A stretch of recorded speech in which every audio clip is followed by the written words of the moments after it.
Hello everyone, I'm Maurice, presenting on behalf of the group Collaboration and Community. Why our focus? Well, we think individualism is no way to tackle the complex global challenges that we are faced with.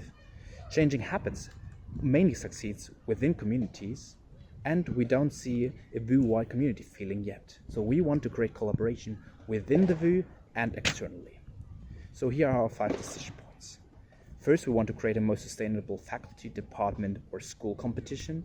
Second, we want to integrate the outcomes of the assembly with existing initiatives such as the Green Office. Third, we want to activate alumni for sustainability initiatives through giving them the right to send us proposals, act as sponsors, work as ambassadors on sustainability issues with us. Fourth, we want VU to act as a knowledge center, for example through open days where we create dialogue and convergence with outside communities.